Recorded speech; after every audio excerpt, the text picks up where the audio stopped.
Ready, give it to go. Terrence, you first. Accio. Good. Bailey. Accio. Very good. Luke. Accio. Wonderful. Now Gretchen. Accio. Excellent. Now all together on the count of 3. 1, 2, 3. Accio Hogwarts Radio. This is Hogwarts Radio, episode 228 for January 6th, 2019.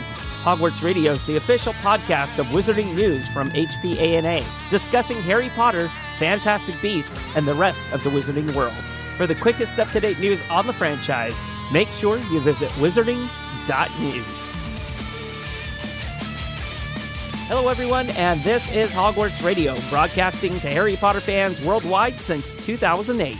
I'm Terrence Pinkston. I'm Bailey Riddle. I'm Luke Hogan. And I'm Gretchen Rush. Our show can be found virtually anywhere online, such as iTunes, the Google Podcasts app, Spotify, iHeartRadio, Stitcher, Radio Public, and other places where podcasts are aggregated. It doesn't matter where or how you listen, just make sure to tap the subscribe button, and we guarantee you'll have a new episode each Sunday. We also invite you to follow us on Twitter, Facebook, and Instagram so you never miss an update from the show. Don't forget, Hogwarts Radio is also on Patreon. By pledging, you'll have instant access to many benefits, including Into the Common Room, host vlogs, behind-the-scenes planning of the show, Hogshead Radio, and much more. Visit patreon.com/Hogwarts Radio to sign up today. Welcome to episode 228, and welcome to 2019. Happy New Year, you guys. Happy New Year. Terrence just got to the new year. I did. We're only a few days in, and Terrence is just now getting here. That's okay. That's okay. My time turner was keeping me back. But speaking of back, hey, we're back at it. I don't know. That was a poor transition. Speaking of back, Speaking of the hangout, it's Luke. Hey, I made it. he did. He made it. Wow. Just barely. Well, Happy New Year, Luke. Your teeth. Thanks. Happy 2019 again. But we are happy to return to the airwaves in this new year. I feel like we had a break, a little bit, like a week or so, week and a half. It felt so much longer. It did. It felt long. I feel like I haven't seen you all in forever, and it's probably because I actually haven't seen Luke and Bailey since they saw the movie, I think. Oh, yeah, I was going to say, right. It feels like it has definitely been a while for me. It's actually been months, yeah. I forgot this is like the a haircut, Luke. Oh, thanks. Appreciate it. Yeah, it looks nice, yeah. This is the first time that we're all back on together, I think. Since in a long time. Like October? Like Yeah. the end of October? Oh my gosh. Wow. No, That's- was it like the end of November? That's It crazy. hasn't been that long. No, it would have been like middle November. Middle of Yeah, November. I guess so. Because the movie came out on the 16th, 17th. And I was gone 2 weeks before the movie came out. Oh I my missed God. 2 weeks before that, so. That's true. That's true. And you did kind of just surprise us now because I didn't think you were going to be on this episode. I made it. Oh, Now I can go ahead and let the team down from here on out. he's like, Luke's like, everybody have a good 2019. And goodbye.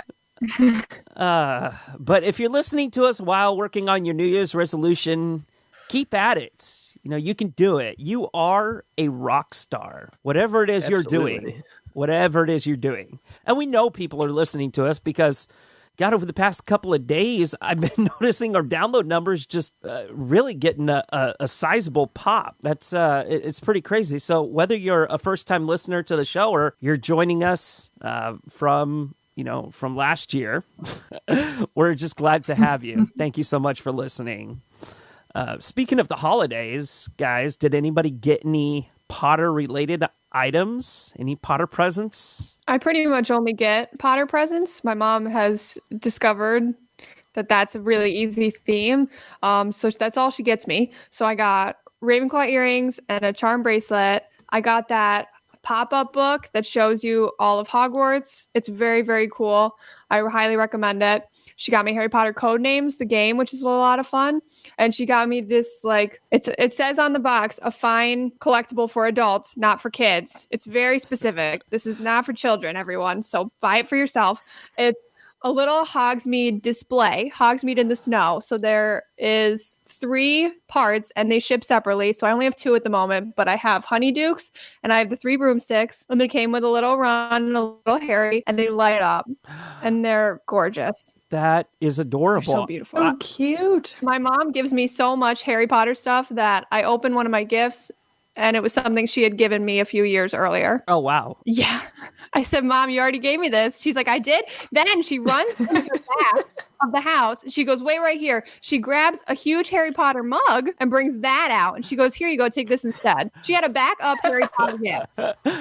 That is super cool. I think she knew she'd give it to you at some point. What did you guys get? Oh man, I feel like my Harry Potter hoard isn't nearly as cool now because I got some Hogwarts pajama pants for Christmas, and that was my only Potter gift. Well, we're also waiting for another one to show up for Bailey. I've gotten the wrong thing from the distributor 3 times. Oh my God. Yeah, it was supposed to be there when I was in LA. Christmas will come maybe by my birthday. Maybe. Well, fingers crossed. She can expect one more Harry Potter thing at least, but I can't tell you what it is. I'm so curious now. Yep, me too. Bailey, cover your ears. I don't know. Luke, what about you? Any cool Potter gifts? Yeah, and we touched on some of it last time I was on, just you and I, Terrence, the boys' night, if you will. And I got the History of Magic DVD, and it is awesome. Definitely recommend checking that out. There's some really cool interviews with JK as she's got her hands on some of these old items that you can tell, like, she had the reference books for that were talking about these certain things, and now that she's actually getting her hands on like the original manuscripts and things like that, it's really, really cool to see her kind of nerd out a bit on it. It's definitely recommend that. And a few things that I picked up for myself and for my little Gryffindor here in the house when I was in the Universal Studios. Oh, well, my Secret Santa gave me a Pop Funko of Nearly Headless Nick, which I thought was so cool. And okay, so, you know, we did the whole Secret Santa thing at work, and I try to keep the Harry Potter stuff at work to a minimum. But he did find out that I was a Harry Potter fan, so he gave me the Secret Santa gift, the Nearly Headless Nick, which is really cool because I like that it comes with a stand. Cool. That's how you know it's a fancy one, right, Bailey? Yeah. Is that how that works? I mean, it's how you know it's a really top-heavy one. Though to be fair, I have some that come with stands that do not work. They still fall over, so. Oh. Yeah, I also got a few Potter-related books, like I don't know where they're at right now, but they're really neat, like the illustration guides and things like that, and a sorting hat ornament, a couple of chocolate frogs, and my wife's cousin got me a big beer stein, and they had specifically made, it was like with vinyl, that they had made my initials in the Harry Potter font, and then a snitch, and it says like "Gotta catch it" or something like that, or you know, it's really cool. That is cool. That's awesome. I love it. I love it. It was wonderful. Well, the holidays are over. Thank goodness. We're ready to move on to a new year of podcasting because it's going to be a busy one, guys. We don't have a movie this year, but we've got a lot of stuff happening. Before we get to that, we have a few announcements. Like we said at the beginning, at the top of the show, if this is your first time listening to our podcast, thank you and welcome. Don't try to listen to us as a serial podcast. I have people emailing me asking me for episode 1. You do not have to listen to our episodes in order. Plus, now we're curating specially picked episodes for people from the past, so you don't need to go back. We're going to give you one, right, Terrence? That's exactly right. Introducing, and we posted our very first one this past Thursday, we're doing Time Turner Thursdays. And it's the portion of the week where we're revisiting some of our more popular episodes of the the past. We do have that available on our feed, so you literally have to do nothing but refresh your feed, and even that's automatic nowadays. So every other Thursday, because it's bi-weekly that we're going to be doing this, you get a new, older episode of the show, if that makes sense. I've got to tell you, the one we just released is one of my favorites. It's a pretty good one. Yeah. So I think we made a good choice. I think, and a lot of people have been asking about older hosts and stuff like that. And this is a good way to kind of revisit that, revisit some of the people that might not be on the show anymore, that you might miss.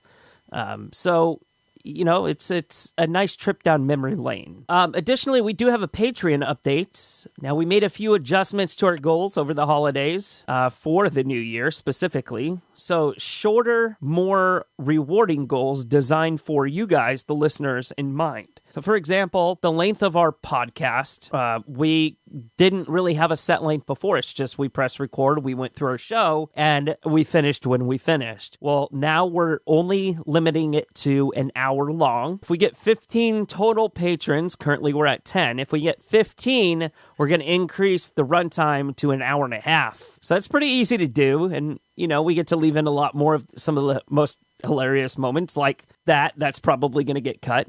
That doesn't make the final edit of the show, or games that we have to cut out, content. You get the idea. But we only need 5 more patrons to get there. And that's any amount that you're able to pledge. If we reach 20 patrons, we're going to record our Chamber of Secrets commentary and have a Google Hangout with all patrons before we view the film. Additionally, we will move to weekly Time Turner Thursdays.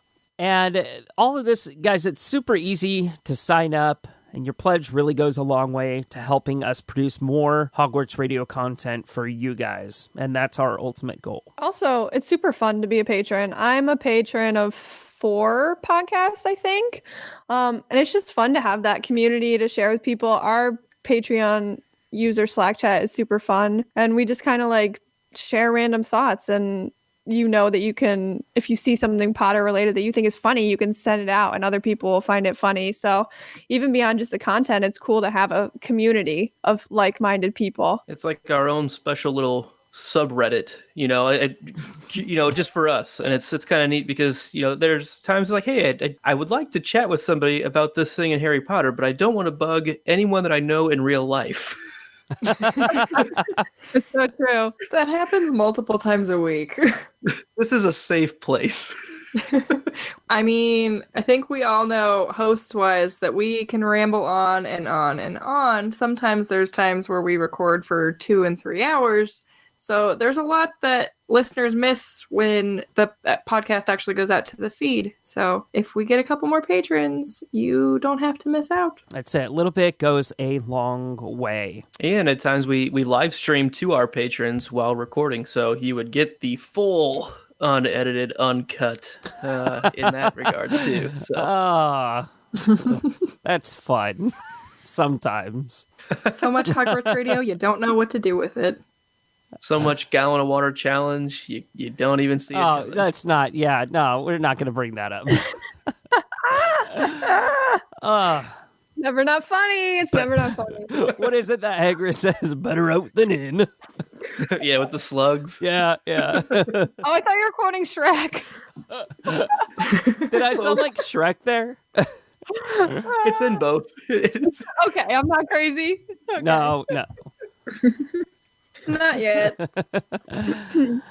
All right. Well, we do have a bit of news to catch everybody up on. So, Gretchen, what's been happening since we've been off? Not too much, but there's a couple things that are worth mentioning. So if you are desperate to get your hands on a copy of Crimes of Grindelwald, you can now pre-order it on Amazon. They haven't announced when it will actually be released, but you can pre-order it. So right now, the DVD is $17.99, the Blu-ray is $24.99, and the film is also available in 3D and 4K versions, priced at $29.95 and $29.99 respectively. I still don't really understand what 4K is. I will not be purchasing that. But are you guys going to pre-order it? Yeah, of course. It's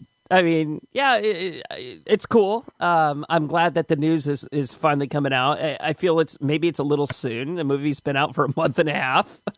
But for movies that really do well at the box office, it's usually like a 4 to 6 month cycle to DVD. So I'm probably expecting this out maybe end of March, maybe the beginning of April. But if movies do poorly, it's usually about 2 months, and you can usually find it at the $3.99 bin at your local car wash. So, yeah. Yeah, I gotta say, I don't think I'm gonna pre-order it just because I have a feeling that they are going to release this on a good sale on Black Friday. So I'm holding out for that. Bailey, Black Friday's like 10 months away, right? Yeah, I've got time and patience. Yeah, she waited like 3 weeks to see it in theaters. That's right. She doesn't care when it comes out. And then I saw it twice in 3 days. Oh, goodness. I'll be honest, I don't even own the first Fantastic Beasts film, so I'm not planning on pre-ordering this one. I'll probably end up getting it. I have the first one on my Prime account, so I'll probably end up getting this one just to add to that collection there. So, like I said, it's the best Harry Potter movie there is, so I'll continue that. What's crazy is that Warner Brothers is going to bundle this into a 10-movie mega box set, and people are going to buy it. I honestly would not buy a box set of the 10 films. So dumb. It's so annoying. Just, I They're don't not see the all out point. yet. Like, I can see when all of Fantastic Beasts is done, but the fact that they release a new set every time a movie comes out, it's ridiculous. And that people buy it is what's worse. Yeah, that's what bothers me. I guess I get it if you just found out about all of them. 20 years later, you're just finding out. You're like, okay, I need all of them right now. I don't want to wait. That's I guess how I can justify it, or I don't know. Especially a hard copy of it, right? Because it's going to come with some kind of collector's box with 10 DVD or Blu-ray cases, and then you're just going to have the 3 extras sit on the side later on. It's just so silly to me. Yeah, I mean, it's crazy that people will actually buy this, but there's those kind of fans that'll do that want anything and everything, and that's why they do it.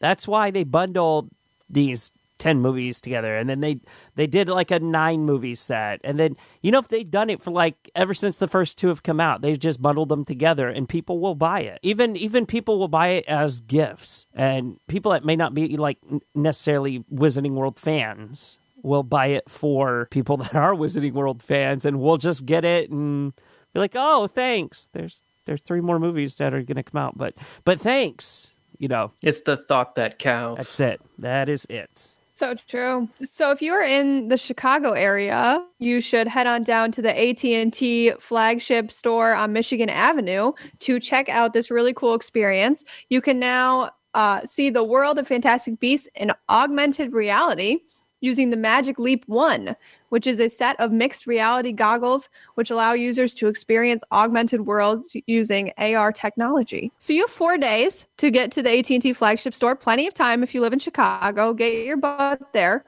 to demo this or check out this cool Fantastic Beasts augmented reality experience. I wish I was in Chicago so I could check it out, but I'm definitely not getting there in the next 4 days. Magic Leap is really cool, guys. It's an interesting bit of technology. And in case you don't know what it is, Magic Leap 1, Magic Leap in general, it's an American startup company that's head-mounted virtual retinal display. It's the Magic Leap 1, which superimposes 3D computer-generated imagery over real-world objects. It's really neat. It projects a digital light into the field into the user's eye. So think of Jarvis from Iron Man, and that's pretty much what Magic Leap is, augmented reality. It's really, really neat. And I'm excited because whenever all the promotion was happening for the Crimes of Grindelwald film, AT&T was on the forefront of this. They had in their stores, especially in Chicago, they had big posters and stuff like that. And I'm sure they had some sort of a giveaway that I'm kind of blanking on right now.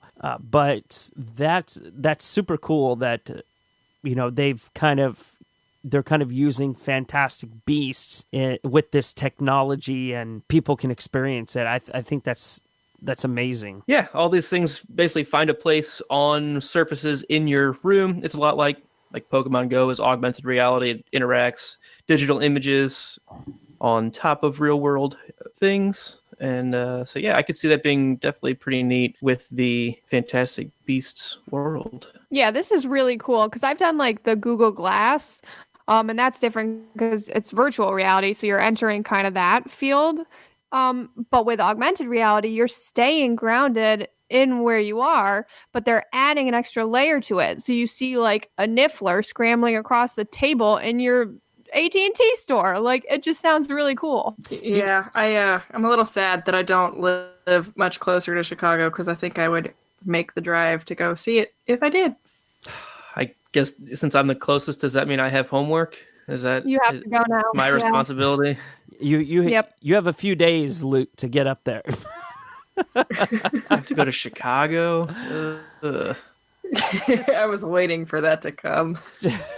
Just a quick trip. Just go straight to the store and then leave. So it's only a 5-hour drive. I mean, come on, you can do it. Not too bad. I've done worse for dumber reasons. Hey, you know what this reminds me of is the all-new Wizards Unite game. We've been catching glimpses of it with new trailers that have been coming out. Yeah, they just released a new one that shows 2 broomsticks in a very muggle-looking area. It looks like a highway. And it says it's tagged as trace number 74. So we can assume that means that they're like tracing the rogue magic in the game. So that's an example of a trace. So it was like a very short, maybe 15-second little clip of this. It kind of it weirded me out to see broomsticks in this very muggle-looking place on a highway. Right. It's very strange. Very strange. Yeah. Well, and they're going so fast, it almost takes you a couple watches to even figure out what the heck it is you're looking at. It reminds me of watching like a UFO video, you know? Yeah. Yeah, exactly. It looks just like that, kind of like this weird, sketchy thing. And then they slow it down so you can kind of see the broomsticks better. But it gives me no indication at all of what the game will be like. So I have a feeling it's going to be more than just catching beasts or, trying to capture things that have escaped. Like, I love that they're integrating real world into the wizarding world and that you're protecting, like you feel a part of the magical community and you're protecting it from exposure. So you're going to have people like walk around with, I'm sure, with their phones and holding it up to certain areas and, interacting with these magical objects that are there that your phone can only see. I think it's a really neat idea, and I hope it's done well. These trailers look amazing so far. Yeah, so the very end of it, it says enlist immediately. So it seems like they're trying to take more of a community-based aspect with this that games like Pokemon Go didn't really have. They had the, get out of the house and do this, which was awesome, but everyone was out isolated in their own phone still. So I wonder if they're going to try to bring this more to, hey, actually get out and talk to people, like interact with other humans as a part of this game as well. So, if you have a common goal like that, it's not so much everyone for themselves. It's, hey, we have a common goal to work towards. I think that could be an interesting kind of flip on what they've done previously. Mm-hmm. But yeah, it definitely looks really cool. From what the trailers are compelling. Yeah, and hopefully it'll be good since it was supposed to come out last year and they pushed it. So it must be worth the wait, I hope. Let's move on to some discussion questions. Some food for thought. I don't want to get into anything too heavy on this episode at the beginning of the year to get like the wheels in our head turning of what we could be potentially talking about for this year. But I was browsing around on the Fantastic Beasts Reddit, and this question came up, and it was more of an observation and a general statement. So it says, in Fantastic Beasts 1, Grindelwald, while disguised as Graves, is very physical with Credence, touching him on the back of the neck, getting very close to him, and whispering to each other. Given we're talking about a repressed boy with a religious upbringing that goes to dark, secluded alleyways to meet with a handsome man who gently caresses him, it's clear Graves is acting like a sexual predator. This behavior somewhat continues in the next movie, notably during the Fiend Fire scene, where they leave together. In Crimes of Grindelwald, we learn that Credence, according to Grindelwald, is actually Aurelius Dumbledore. Given what we know about Dumbledore, Albus, and Grindelwald's relationship, if it's true that Grindelwald was also in love with Albus, it's possible that he's grooming Credence as a replacement for Albus. Ew. Totally true. I mean, absolutely possible from what we've seen. Yeah, but that is disturbing. There's really a lot to go through with this statement. So Grindelwald certainly sees that he's easily able to manipulate Credence, right, and appeal to whatever it is that he wants. But I don't know if the term sexual predator would apply. He's using the physicalness to emphasize his point, to create that kind of trust, that connection. I think it's a far reach that he's actually grooming him as Albus's replacement. I don't think that's what his end game is. Somebody disagree with me on this. I know somebody's waiting to. I mean, I'm sure if they are in fact related, that there are some similarities between the two. But I don't think it's necessarily as a replacement in the way that he's trying to make him just like Albus. I think it's more just he is possibly attracted to similar qualities that they share, and he's trying to help Credence in a way that comes off as creepy. Yeah, I don't really think he's looking for a romantic relationship in the future with Credence. I don't see it that way. It is creepy, but it definitely feels like true manipulative type actions to kind of get that contact comfort with somebody who has had a pretty troubled childhood, enough to do an obscurial. So I think it's just kind of trying to break that touch barrier to gain trust quicker. And like you said, Terrence, he's already pretty malleable and manipulated by Grindelwald. So I don't look at it as a sexual kind of touching. It definitely is creepy, but I don't see it that way, I guess. Just because I don't think that's his end game. I don't think that's Grindelwald's overall objective is to find a replacement for Albus. I think his overall objective right now is to find somebody that can defeat Albus, that can, put him down or cut him down to size, as some people might say. I completely agree. I don't think there's anything sexual going on there. No, if anything, I feel like it's Grindelwald using maybe an interest that Credence might have. I could see Credence maybe being interested in an older man, or even just the affections of someone could sway him. And Grindelwald notices that and uses that. Because in the second movie, very different. We don't see him acting that way. He's in a different element. He's got the power now, so he doesn't need to manipulate people that way. He can manipulate with words and with actions. And he manipulates with words in the first movie, but that touch has a very clear influence on Credence. So I think it's more about Grindelwald seeing what will work and then pushing into that. Mm-hmm. Yeah, I think it's definitely any affection is good with Credence, and Grindelwald knows that. He knows that he's been neglected and abused growing up, so that's a pretty easy way for him to kind of get in Credence's good graces for Grindelwald's own purposes moving forward. You know what kind of reminds me of is the initial relationship between Edmund and the White Witch in the Chronicles of Narnia, where she treats him she shows him all this affection. She gives him Turkish delight, appeals to whatever it is that she wants, and then she gets the information out of him. And then whenever he goes back for more later on by saying, hey, you know what? I brought my brothers and sisters. They're near. And it wasn't exactly what she had wanted.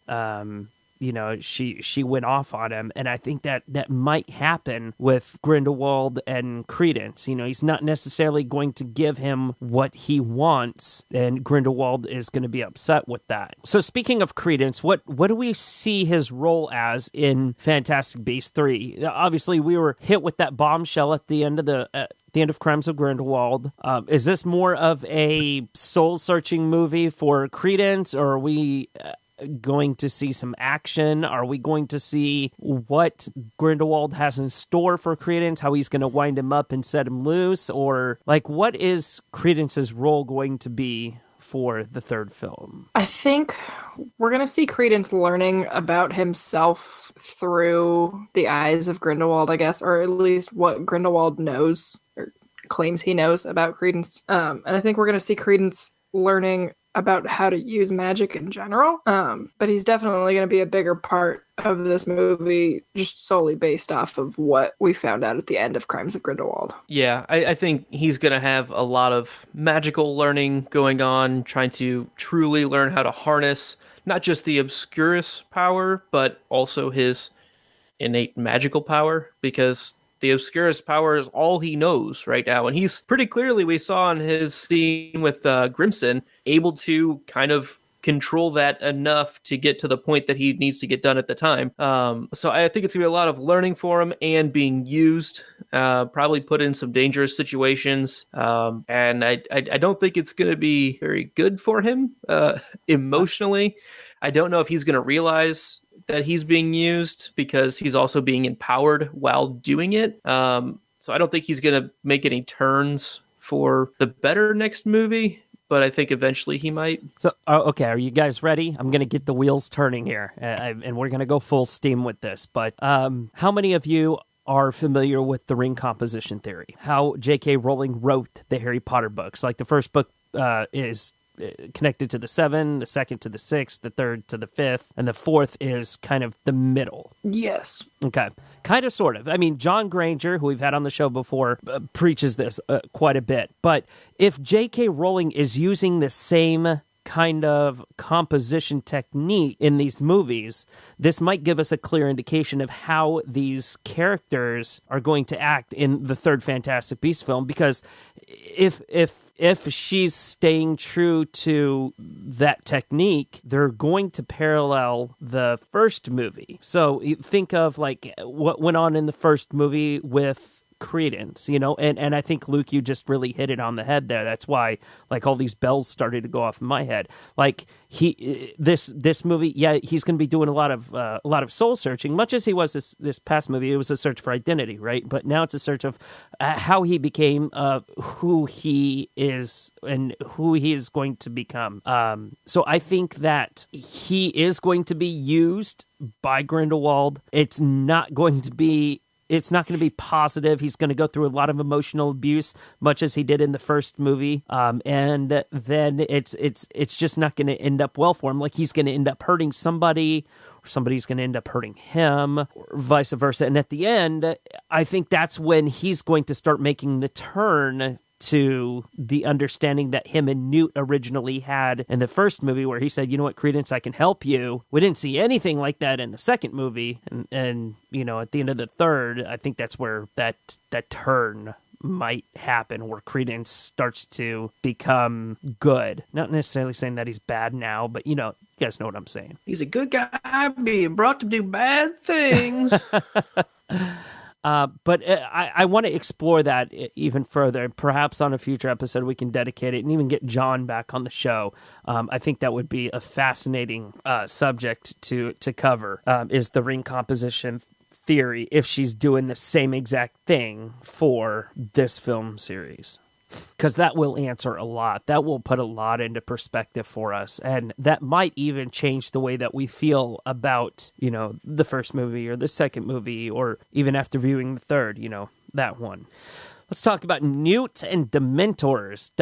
Is it possible that he cares for them? You know, because he cares for all beasts. There's not a monster that he met that he didn't love, or at least cared for. I think Newt loves all creatures equally. They're all something that is probably misunderstood in the magical community. And so he not only wants to care for them, but he wants to help people understand them more. Yeah, I mean, I would imagine he treats them in a similar way that he treated like the Obscurus he had in his newt case, as he understood that it was a parasitical magic force that killed a child, but still deserved to be studied and understood. Yeah, I think the Dementors are like any creature that Newt would study, exactly. And I myself am curious about the Dementors. Are they actually, like, can a creature be evil, or are they just doing what they have been designed to do? Like, do they guard Azkaban because they want gainful employment and they like being jailers? Or is it because people have told them, you are going to work here, and they are creatures who obey? So this actually really triggered a lot of questions for me, because I myself am super curious about the Dementors and have a lot of thoughts. That's a really good point. Well, now I feel like that brings up the question. Okay, so they eat souls, or I'm assuming it's eating. They take souls. Is that like their meal? Is that what they survive on? How long can they go without having a soul? These are questions that I want answers to. Yeah, we need Newt to get on this, because I am very, very curious. Can you imagine Dementors going to like Dementors Anonymous? Be like, it's been 4 years since I've had my last soul. Exactly. Or like, is there a Dementor restaurant, the International House of Souls? Yeah, it's Hades. Do the Dementors just rise up from hell, and like that's where they go to get their buffet? Is it like a golden corral to them? So I have a couple thoughts here. Okay. One, I don't think Newt cares about Dementors at all, because they're not even in his book. He does not include them in his book. So Yeah, because he hasn't gotten to study them yet. That's why we need to get on it. it's also debatable whether or not they're beasts or not, creatures of spiritual nature, or maybe a different classification. So I was mostly teasing on that first. But if you want, I find Dementors very, very interesting. Ever since we had our episode where Terrence brought up his several questions about Dementors, and we went off on a whole rabbit hole of Dementors, along with Patronuses, along with all sorts of things. Basically, it started with, are Dementors fatal, is what kind of started off this whole thread of conversation. So since we've done that, I've asked a few of our podcasting friends to talk about it. I've asked very similar questions to them, and I want to shout out Podcast 9 3/4, some of our friends from Australia. Check out their episode 27, What Actually Are Dementors? I sent them the questions, and holy cow, they delivered some serious Dementor knowledge. Definitely check that out. It blew my mind all over the place. Brain guts everywhere. Yeah, Brain guts. I could just, I'm imagining like a Dementor exploding and just going all into pieces, and that's how your mind is right now. Kind of like Voldemort in movie 8. Yeah. How he just like, he was a Dementor the whole time. Who that's knew? it. Voldy confetti. Yeah. Free hugs. But do we ever get Harry's book list in the third book? The third book is the Monster Book of Monsters. Right. So, okay. It's the books beyond there that we I don't know for sure.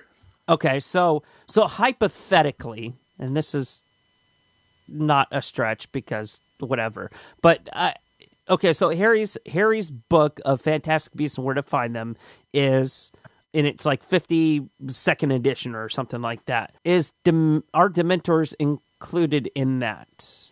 They're not. At least in the ones that are publicly available to Muggles nowadays. So they're not in there at all? Not in any of the 3 versions that I have. So Newt never that means Newt never had the opportunity to, or the will to go and study these creatures at all. Very interesting. Huh. Okay. I imagine it would be difficult to study Dementors, because if they make everyone sad around them, you're just going to be depressed the whole time. Yeah, that's actually true. Okay, so in the main series, I was wrong. Put it on paper. I was wrong. It is actually in Harry's very first year It's on his book list, Fantastic Beasts and Where to Find Them by Newt Scamander. They don't use it, I would imagine, because they don't have that class. In book 5, where at last Harry had managed it by pretending he had lost his copy of Fantastic Beasts and Where to Find Them and doubling back after class one day. Basically talking about Firenze. And one more time in book 7 with the Crumpled Horn Snorkax. Aha.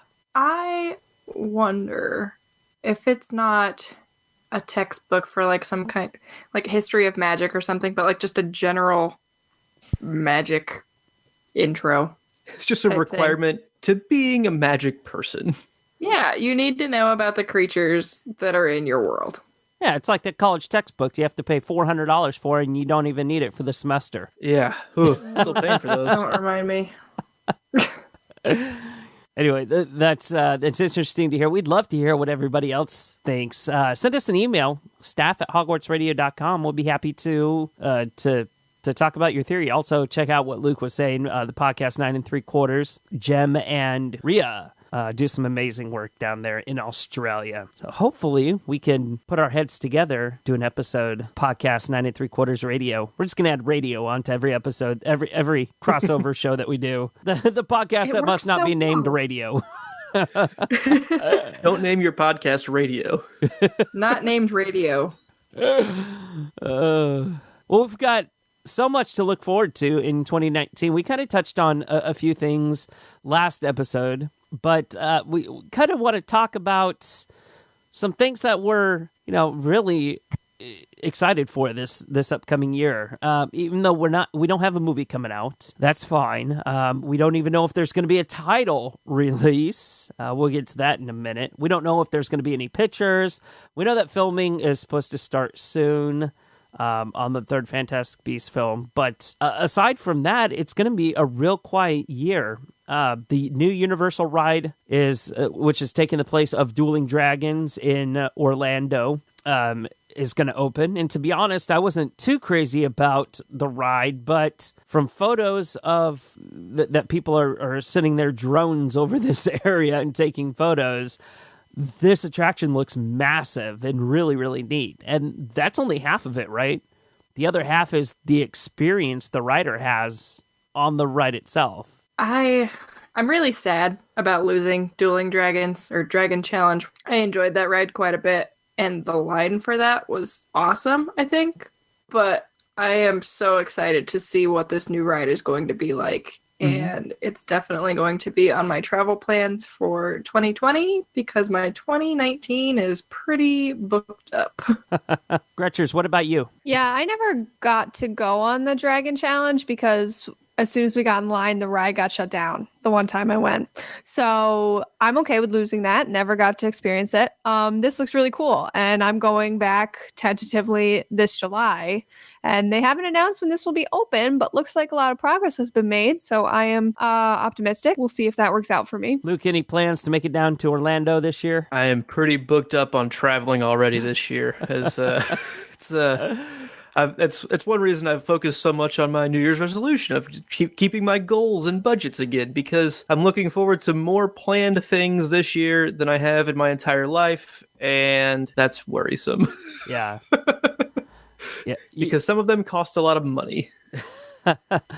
All this adult stuff, guys. Sucks to be an adult. I'm actually planning on going to Universal next month and checking out the theme park again. It's been a while since I've been to Orlando, to the theme park down there, probably about a year and a half or so. But I know it's not going to be open by then because it's expected to open like July-ish, I think. But it's going to be neat to go and see the wall and the Magic in Progress sign and, just what the area is, the massive area is going to look like. So definitely looking forward to just heading down there in general. Like we said, the Fantastic Beasts 3 name of the film and filming is something that we could look forward to. I mean, I would expect at least a teaser trailer by the end of the year, even if it's like a 10-second spot with the theme music and maybe a tagline or something. But any speculations on what the name of the film will possibly be? Yep, I know it. It's Fantastic Beasts, Three-Headed Newt. I love it. That's it. You gotta put 3 in the title. That's how franchises work. Oh, that's right. Too Newt, Too Furious. Oh wait, they missed that opportunity. No, that we should have just been the had last that one. That should have been the last one. Dang. Oh no, it's gonna be Two fantastic, two beasts. And see, then the third one should have been Fantastic Beasts Crimes of Grindelwald. or it could be like Fantastic Beast 3 Rio Drift. Because we are headed to Rio, you know. Yeah. Yeah.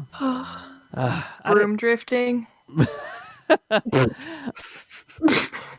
It's not far-fetched to think that Dumbledore will be in the title of this film. It is not far-fetched. I agree with that. Beyond my Three-Headed Newt, I also think it could be something, the Dumbledore conundrum or the Dumbledore. The long lost Dumbledore. Yes, the missing Dumbledore. Raiders of the Lost Dumbledore. Exactly. The Temple of Dumbledores. The Kingdom of the Crystal Dumbledores. Oh my goodness. Hold the Dumbledore. Oh, my heart. That's good. My heart. Dumbledore. It's still too fresh. Still too soon. We just did that episode on Truth and Those Things. Goodness. Heartbreaking. How did Abby Still take crying. it? Yeah, mine was a little bit blown. Definitely sad. Oh. Dumbledore. It's where we meet Hagrid for the first time, guys. Just kidding. What about Cursed Child? We know that there's a couple of different venues that were announced last year. San Francisco, which is one that we broke. Los Angeles and Australia. We have it abbreviated in our show doc, and I thought it was Austin. You're welcome. My heart skipped a beat for a minute. So we know that there are theater renovations happening for that have happened for each of the shows, like the one in Broadway, and then of course the one over in London. So it's safe to say that the theater's going to be renovated for these venues. Have we heard anything yet about like casting or even which theaters are going to be hosting the play? Yes. So we know for San Francisco, it's going to be in the Curran Theater because there was a lot of drama around the property and if it could open in that theater. I wrote some interesting articles about it if you want to check them out at MuggleNet. But that all the legal issues were resolved. So it will be opening next fall. Cast has not been announced yet, but LA still has not been confirmed. So there's zero information about that. Yeah, I mean, besides that one email I got, which was from a casting website, that's the only information we have about the LA potential Cursed Child so far. So could the casting the casting actually happen in LA for the San Francisco show? It could, I suppose. It's not too far-fetched to think that they would cast LA actors just because that's primarily where the acting scene is in California for obvious reasons. Mm-hmm. But I mean, it's a pretty decent drive for anybody who might, I don't know, Like what, be involved in to the 6 planning of hours it or something like that? Mm-hmm. But Australia is all set. That theater's been renovated, opening in Melbourne, Australia, at the Princess Theatre in like a week, January 16th. Oh, wow. And that cast obviously has been announced since it's opening so soon. So tickets are on sale for that one. So if you're in Australia or planning on visiting, that's opening fairly quickly. So you can check out that information on the Harry Potter the Play website. Well, I'm glad that it's making its way around the world. And it's going to be interesting to see if there's going to be other announcements of other worldwide openings for Cursed Child. Because that'd be great if other people were able to experience it. I wonder how far off we are from a non-native English-speaking version of it to go. You know, I don't think I heard whispers of it late last year, but I don't think we're too far off from it. That would be very cool. We also have a Goblet of Fire and Quidditch Through the Ages illustrated editions to look forward to. Those are really cool. We know that Goblet of Fire was going to take quite a long time because of the length, and I'm wondering if Order of the Phoenix will get, in 2 more years? But that's going to be really neat to add to the collection, to the illustrated edition collection. Yeah, the Quidditch Through the Ages, I haven't seen anything on that. It's more of just kind of an assumption. I'm guessing that it's going to come out because we got Tales of Beetle the Bard last year and Fantastic Beasts came out, I believe, the year before. So it just kind of makes sense that all 3 of those would be done. And they've just redid the audiobooks for both of those for Fantastic Beasts and Quidditch Through the Ages. So I wouldn't be surprised. If you hear anything, let us know. Gretchen, you're pretty excited for Goblet of Fire? Yeah, I am, and I'm facing an issue though because I reread them as they come out, so I can see the beautiful illustrated edition. I always pre-order it, and I look at all the pictures. And I received Prisoner of Azkaban when it came out, and then I read a couple chapters, and then I put it down and started reading other books. So I got to get back to Prisoner of Azkaban so I can finish it before Goblet of Fire comes out, and then I'll have plenty of time to read Goblet of Fire before Order of the Phoenix comes out in 2029. Very cool. All right. Well, before we get out of here this week, we're going to play a game, 2 Truths and a Lie, Harry Potter edition. So I will kick it off this week. You have to determine which is the lie. John Lithgow is rumored to play a part in a future Wizarding World film. My favorite Wizarding World candy is Bertie Bott's. Stephen King is a huge fan of J.K. Rowling. Which is the lie? I do not think your favorite Wizarding World candy is Bertie Bott's. Yep. Agreed. All 3 of you guys are wrong. Thank God. I finally got one. Jesus. Stephen King actually really love that hates J.K. earwax Rowling. bean, right? Yeah. The earwax, the dirt, the grass. I love it all. It's very earthy. Well, Dirt and grass don't taste that bad. You guys, no, I just got a box of this in my stocking and I forgot that they actually taste terrible. And so I just popped a handful in my mouth and I was like, what did I just eat? And I swear it was like vomit. I swear. Threw multiple in at a time. I didn't know. I didn't remember. You're a monster. Who does it with regular jelly beans? Right? Don't mix your jelly bean flavors, Gretchen. I thought just take a handful and they'd be delicious jelly beans, and they were so Jelly disgusting. bean 101. It works with Skittles. It doesn't work with jelly beans. I gotta remember that. It doesn't work with Skittles. It works with M&Ms. There's a generic Skittles flavor that you get out of it, and it's still good. Yeah, that is true. So no generic Bertie Bott's flavor? Nothing? Okay. John Lithgow is not rumored to play a future part in a Wizarding World movie. Fine. I love John Lithgow. Wishful thinking. It is, yeah. I would have been surprised if Stephen King actually hated J.K. Rowling or something. No. I'm pretty sure they get along pretty well. He loves her, yeah. Yeah. Mm-hmm. All right, who's next? I'll go next. So, which is the lie? My Ilvermorny house is Horned Serpent. My wand is described as sycamore wood with a unicorn hair 10 3/4 inches long and unbending flexibility. Or my Patronus is a gray squirrel. Your Patronus is not a gray squirrel. No, your Ilvermorny house is not Horned Serpent. You are not a horned. I would have been surprised. Bailey. I would have been surprised. Bailey goes, "Your wand is not 10 3/4." And those are things that get cut too. Yeah. I was going to make a joke about that. I was going to say we have to ask Molly which one is the lie. But yes, my Patronus is a gray squirrel. That is the description of my wand on Pottermore, but I am sorted into House Thunderbird at Ilvermorny. Which is different because it seems like that's a little bit more of a Gryffindor-ish house if you're going to try to do the comparisons.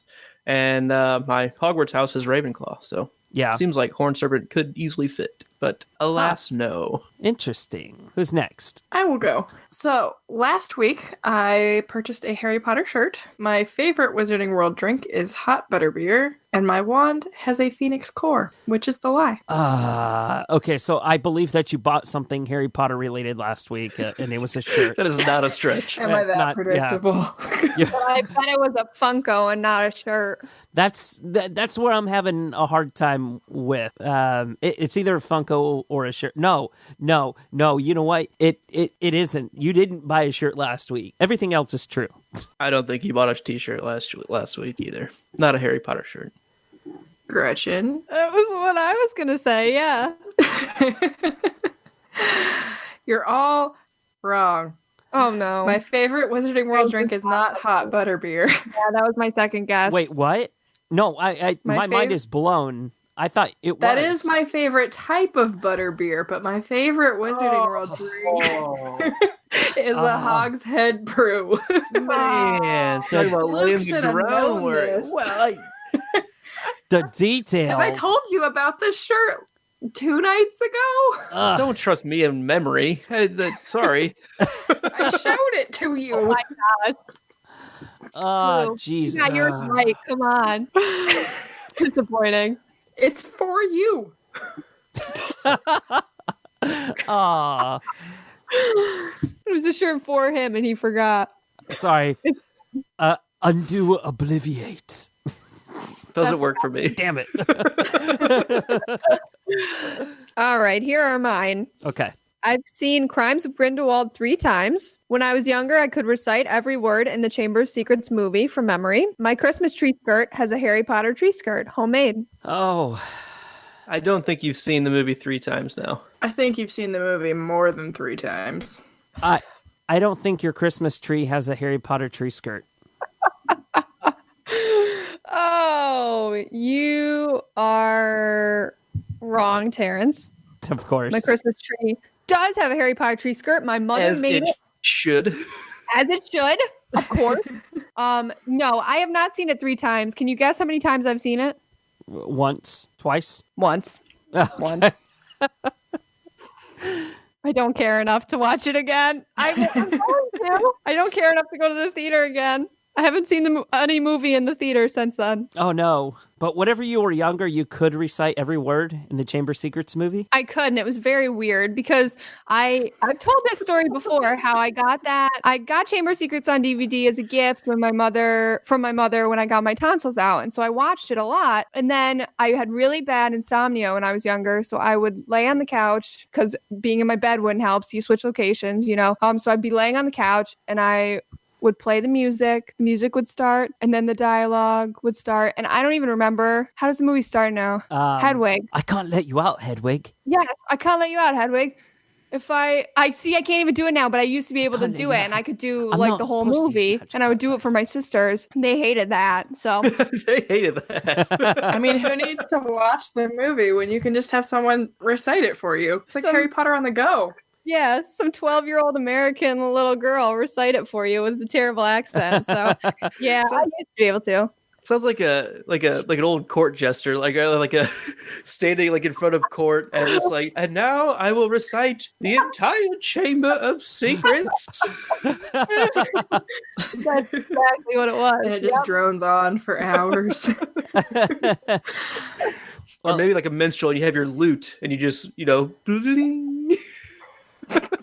A legend of Harry Potter and the Chamber of Secrets. And now a reading from Harry Potter.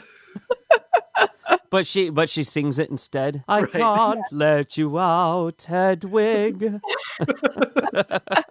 I mean, that would be the perfect movie for it because you've got Lockhart. Oh, It's true. yes. Yeah.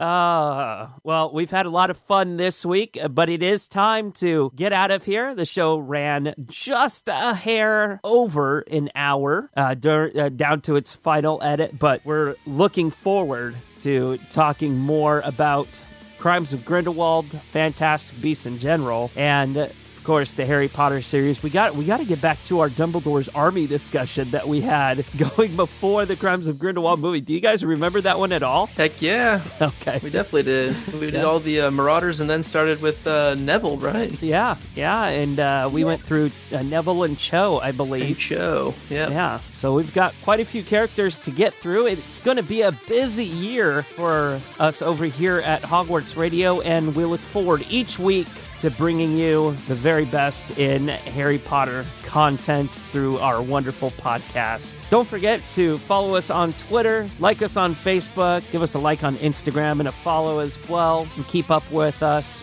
just wherever you can find the show online. Well, thank you so much, everybody, for tuning in. Once again, I am Terrence Pinkston. I'm Bailey Riddle. I'm Luke Hogan. And I'm Gretchen Rush. And we will see you next week for episode 229. That was bloody brilliant. Codswallop.